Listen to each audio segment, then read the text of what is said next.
मेरी जेठानी रोज रात को ससुर के कमरे में जाती और 3-4 घंटे के बाद ही निकलती थी। जेठानी अक्सर अपने साथ कोई एक सीडी ले जाती और कमरा बंद करके जेठानी और ससुर साथ में सीडी देखते थे।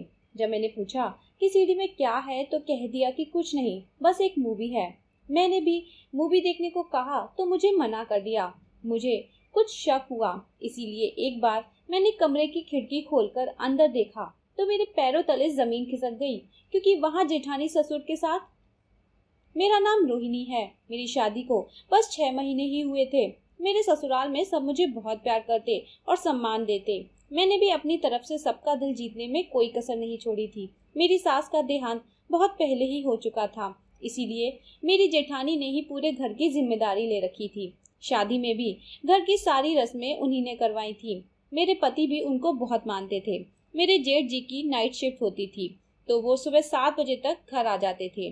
तब तक मेरी जेठानी भी सुबह का नाश्ता तैयार कर लेती थी। जब से मैं आ गई थी तो जेठानी जी बोलती थी कि तुमसे मुझे बहुत आराम मिल जाता है, वरना अकेले पूरे घर का काम करने में बहुत थक जाती हूँ। मैं भी अपनी तरफ से ये पूरी कोशिश करती थी कि उनका काम में हाथ बांट सकूं। उसी तरह हमारी जिंदगी सुकून से चल रही थी कि मैंने कुछ ऐसा देखा जिसे देखकर तो मुझे जोर का झटका लगा। एक बार मैंने देखा कि मेरी जेठानी रात का काम निपटाकर अपने कमरे में चली गई। मैं भी बस अपने कमरे में जाने ही वाली थी कि मैंने देखा कि मेरी जेठानी मेरे ससुर के कमरे में गई हैं और कमरा अंदर से बंद कर लिया। और वो इस तरह अंदर गई जैसे कोई चोर चोरी करने गया हो, बिल्कुल छुपते छुपाते हुए। मुझे उन्होंने नहीं देख पाया था क्योंकि मैंने उन्हें किचन की खिड़की से देखा था।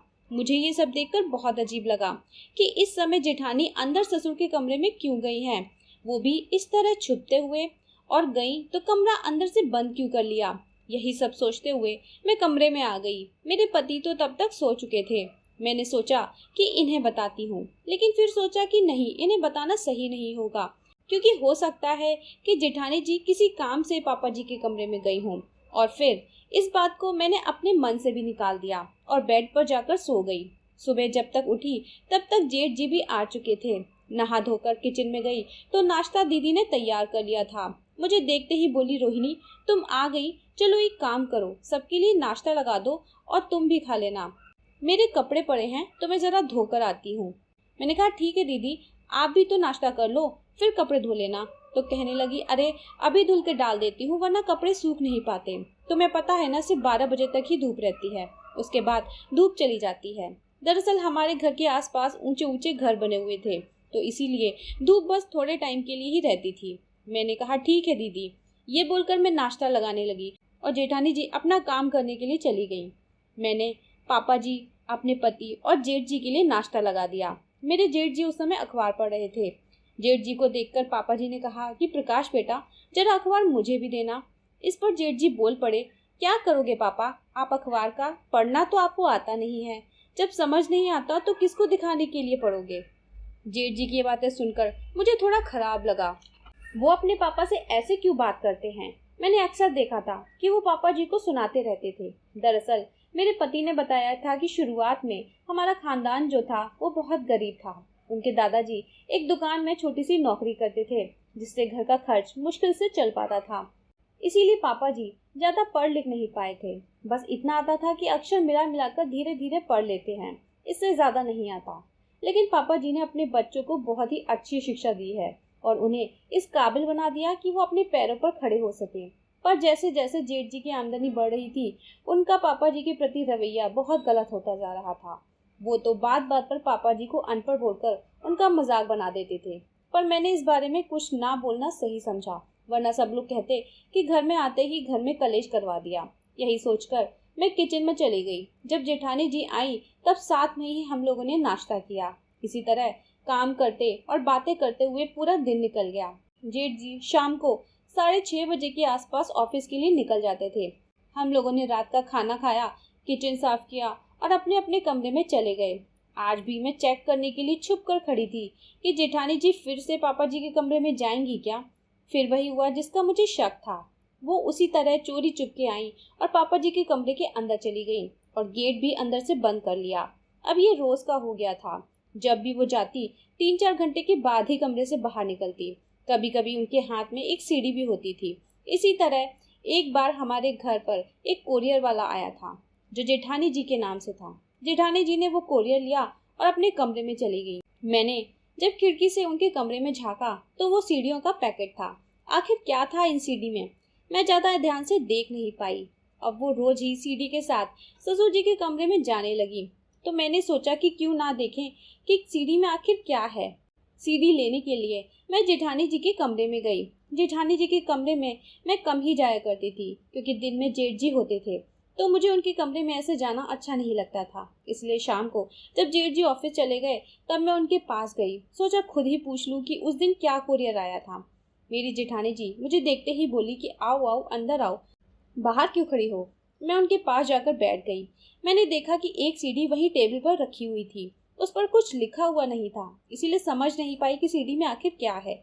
मैंने पूछा कि उस दिन कोरियर से क्या आया था दीदी। वो सुनकर पहले थोड़ा सहम सी गई, फिर बोली कुछ नहीं, बस एक क्रीम मंगाई थी जो खत्म हो गई थी, वही मंगाई है। जबकि मैंने खुद देखा था कि उसमें 3-4 सीडी थी। दीदी झूठ क्यों बोल रही हैं। फिर उन्होंने पूछा कि क्यों, क्या हुआ, तुम क्यों पूछ रही थी। मैंने भी बात घुमा दी। मैंने कहा कि दीदी मुझे अपने लिए भी थोड़ा सामान मंगाना था, लड़कियों वाला, तो बस जानना था कि आप अपना सामान कहाँ से मंगाती हो, मैं भी वहीं से मंगा लेती। तो जेठानी जी कहने लगी कि अच्छा तुम अपने सामान की लिस्ट मुझे दे देना, मैं तुम्हारे लिए मंगा दूंगी। अभी भी मेरा ध्यान बार बार बस सीढ़ी पर ही जा रहा था। मैंने टेबल से सीढ़ी उठाकर पूछा कि दीदी ये सीढ़ी किसकी है। मेरे हाथ में सीढ़ी देखते ही जेठानी ने झट से मेरे हाथ से वो सीढ़ी छीन ली और कहने लगी कि कुछ नहीं, बस मूवी की है। पर उनके चेहरे पर डर साफ झलक रहा था। तो मैंने कहा कि दीदी चलो आज साथ में मूवी देखते हैं। तो कहने लगी अरे नहीं, सीडी खराब हो गई है इसीलिए नहीं चल रही, मैं दूसरी सीडी मंगा दूंगी, फिर साथ में देखेंगे। जेठानी जी को देखकर ये साफ पता लग रहा था कि वो कुछ छुपा रही हैं। अब मेरा शक यकीन में बदल रहा था। मेरे मन में जेठानी जी और ससुर जी को लेकर बहुत गलत गलत ख्याल आ रहे थे। मुझे लग रहा था कि जेठानी जी पक्का गलत रास्ते पर चल रही हैं। आखिर जेठानी जी ऐसा क्यों कर रही हैं। जेठ जी उनको कितना प्यार करते हैं, कितना ख्याल रखते हैं। जब जेठ जी को ये पता चलेगा तो क्या बीतेगी उन पर। उनकी पत्नी और सगे बाप ने इतना बड़ा धोखा किया है।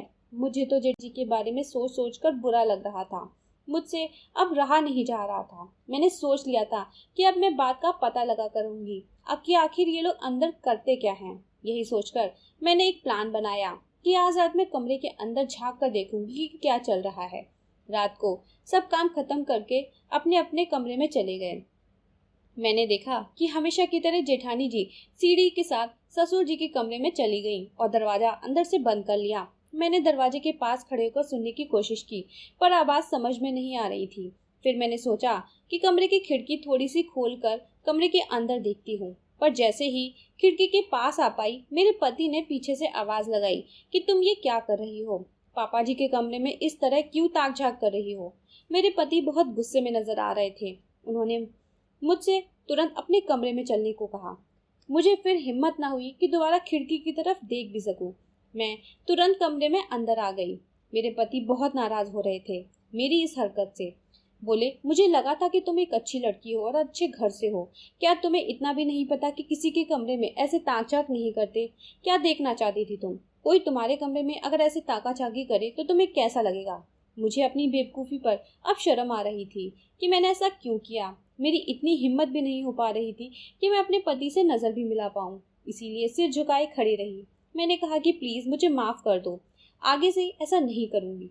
जब मेरे पति ने देखा कि मैं डरी सहमी खड़ी हूँ तो उनका गुस्सा शांत हो गया और उन्होंने मुझे अपने पास बुलाया। फिर बोले अच्छा ये बताओ कि तुम क्या कर रही थी। मुझे समझ नहीं आ रहा था कि इनको सच बताऊं या नहीं। फिर मैंने सच बताने का मन बना लिया और इन्हें सब कुछ बता दिया। सब बात सुनकर ये बोलने लगे कि नहीं, तुम्हें जरूर कोई गलतफहमी हुई होगी, ऐसा कुछ नहीं होगा। मैं भाभी को इतने टाइम से जानता हूँ, वो पूरे घर का कितने अच्छे से ख्याल रखती हैं और सबको कितना सम्मान देती हैं, वो गलत नहीं हो सकती। मेरे पति मेरी बात मानने को राजी ही नहीं थे। तो मैंने कहा कि ठीक है, कल रात आप खुद ही देख लेना अपनी आंखों से। अगर मैं गलत हुई तो इस बात को अपने दिमाग से निकाल दूंगी और खुद ही दीदी से जाकर सॉरी बोलूंगी। मेरे पति इस बात को मान गए। अगले दिन सब कुछ नॉर्मल रहा। फिर रात को जब हम कमरे में गए तो हम इंतजार कर रहे थे कि कब जेठानी जी पापा जी के कमरे में जाएं और कब मैं उनको रंगे हाथों पकड़ूं। फिर थोड़ी ही देर में मैंने देखा कि जेठानी जी एक सीढ़ी लेकर पापा जी के कमरे की तरफ जा रही हैं। मैंने तुरंत अपने पति को दिखाया कि ये देखो जेठानी जी अब जा रही हैं, आप खुद देख लो किस तरह चोरी चुपके जा रही हैं, चारों तरफ देखते हुए। जब जेठानी जी पापा जी के कमरे के दरवाजे पे पहुंची तो उन्होंने चारों तरफ देखा। जब देखा कि कोई नहीं है तो दरवाजा खोलकर अंदर चली गई और दरवाजा अंदर से बंद कर लिया। मेरे पति भी ये देखकर हैरान थे। अब हम दोनों कमरे से बाहर निकले और पापा जी के कमरे की खिड़की के पास आ गए। हम दोनों कान लगाकर सुनने की कोशिश कर रहे थे, पर कुछ भी समझ नहीं पा रहे थे कि अंदर दोनों क्या बातें कर रहे हैं। आवाज बहुत धीरे धीरे आ रही थी। फिर हम दोनों ने खिड़की खोलने का सोचा कि खिड़की खोलकर अंदर देखते हैं क्या हो रहा है, लेकिन खिड़की अंदर से बंद थी। अब क्या करते, कैसे पता लगाएं? मैंने कहा कि अब हमें एक दिन और रुकना पड़ेगा ताकि दिन के समय मैं पापा जी के कमरे की खिड़की अंदर से खोल सकूं। मेरे पति ने कहा कि ठीक है, एक दिन और रुकते हैं। पर मेरे पति ने ये बात मेरे जेठ जी को बता दी तो जेठ जी बहुत गुस्से में आ गए थे। वो तुरंत जेठानी जी से बात करना चाहते थे, पर मेरे पति ने उन्हें रोक दिया कि उन्हें रंगे हाथों पकड़ना चाहिए। इसीलिए रात को जेठ जी भी ऑफिस जाने का नाटक किया और चुपके से छत पर चले गए।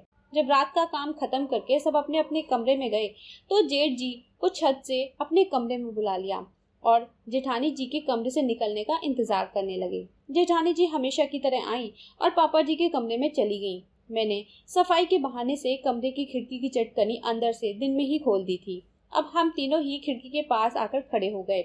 मुझे बहुत डर लग रहा था कि पता नहीं अंदर दोनों किस अवस्था में होंगे। मेरे पति ने तो अपना चेहरा ही मोड़ लिया और जेठ जी से कहा कि आप ही खिड़की खोलो। जब जेठ जी ने खिड़की खोलकर अंदर देखा तो मुझसे भी रहा ना गया। मैंने भी अंदर की तरफ झांका और अंदर का मंजर देखकर तो मेरे ऊपर जैसे आसमान गिर पड़ा। अंदर वैसा कुछ भी नहीं था जैसा हम लोग सोच रहे थे, बल्कि अंदर तो मेरी जेठानी जी मेरे ससुर को पढ़ा रही थी और वो सीढ़ी भी पढ़ाई की थी। खिड़की का दरवाजा खोलने की आवाज से मेरी जेठानी और मेरे ससुर ने भी हम लोगों को देख लिया और वो लोग भी कमरे से बाहर आ गए। मेरी जेठानी जी ने पूछा कि ये सब क्या है, तुम लोग इस तरह से क्या कर रहे थे? जेठ जी ने उन्हें सब कुछ बता दिया। मैं इस बात पर बहुत शर्मिंदा थी और अपनी सोच को कोस रही थी कि मैंने ऐसा गलत सोच भी कैसे लिया। मैंने अपनी जेठानी और ससुर जी के पैरों में गिरकर माफी मांगी कि प्लीज मुझे माफ कर दो।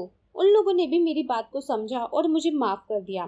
फिर मेरे जेठ ने कहा कि अगर तुम पापा जी को पढ़ा रही थी तो ऐसे चोरी छुपे क्यों? तुम हम लोगों को बता कर भी तो ऐसा कर सकती थी। तो जेठानी बोलती हैं कि मैं और पापा मिलकर आपके लिए एक सरप्राइज प्लान कर रहे थे। आपका बर्थडे अगले महीने में है, इसीलिए मैं पापा जी को इंग्लिश सिखा रही थी और पापा आपके बर्थडे के लिए एक इंग्लिश में स्पीच तैयार कर रहे थे। दरअसल ये मेरा ही आइडिया था। आप तो जानते हैं मैंने बचपन में ही अपने माता पिता को खो दिया है। पापा भले ही मेरे ससुर हैं, पर इन्होंने मुझे बिल्कुल बेटी की तरह प्यार किया है। पापा जी ने मेरे असली पापा की कमी को दूर कर दिया है, पर आपको इनकी अहमियत नहीं पता। जब देखो तब आप बस अपने पढ़े लिखे होने का दिखावा करते रहते हैं और पापा जी को अपमानित करते हैं कि वो पढ़े लिखे नहीं हैं। आप ये कैसे भूल गए कि आज आप जो भी हैं बस पापा जी की वजह से हैं? कैसे भूल गए कि उन्होंने क्या क्या नहीं किया आपको पढ़ाने के लिए? अपनी सेहत की परवाह किए बगैर दिन में 18-18 घंटे तक काम किया ताकि एक्स्ट्रा पैसे कमा सकें और आपको पढ़ा सकें, और आप उन्हें अनपढ़ बोल देते हैं। उन्होंने वो सब कुछ आपको दिया जो उन्हें कभी नसीब नहीं हुआ। कभी सोचा है कि जब आप पापा से ऐसे बोलते हैं तो उन्हें कैसा लगता होगा? मैंने खुद देखा है वो उदासीनता उनकी आंखों में। मुझे आपका पापा के साथ ऐसा बर्ताव बिल्कुल भी अच्छा नहीं लगता। इसीलिए मैंने सोचा कि मैं ही उनको पढ़ाऊंगी। मैं उनकी बहू हूँ, दूसरे घर से आई हूँ, फिर भी मुझसे ये नहीं देखा जाता। आप तो उनके असली बेटे हैं, फिर भी आपने क्या किया है उनके लिए? कभी सोचा है कि उन्हें अनपढ़ बोलने से अच्छा कुछ नया सिखा देते?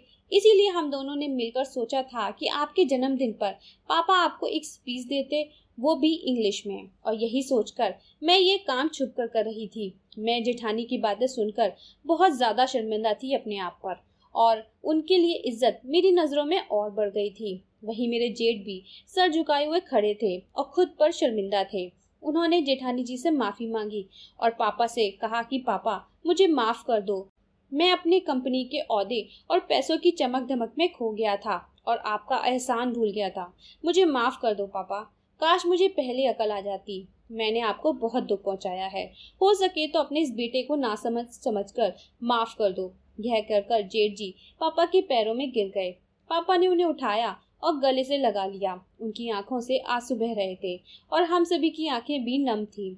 अगले महीने की 12 तारीख को जेठ जी का जन्मदिन बहुत ही धूमधाम से मनाया गया। बहुत से रिश्तेदार और दोस्त वगैरह आए हुए थे। उन सबके सामने पापा जी ने इंग्लिश में स्पीच दी, जिसे देखकर सब हैरान थे। घर आए सब मेहमान यही बोल रहे थे कि सच में पढ़ाई की कोई उम्र नहीं होती। इस कहानी से हमें यही सीख मिलती है कि हमें अपने पेरेंट्स का सम्मान करना चाहिए और ये कभी नहीं भूलना चाहिए कि आपके लिए उन्होंने कितने बलिदान दिए हैं। तो दोस्तों, आपको ये कहानी कैसी लगी हमें कमेंट बॉक्स में लिख के ज़रूर बताइए। अगर ये स्टोरी पसंद आई हो तो इसे लाइक और शेयर ज़रूर करें और चैनल को सब्सक्राइब करना बिल्कुल भी ना भूलें। फिर मिलेंगे एक नई कहानी के साथ। तब तक के लिए बाय बाय।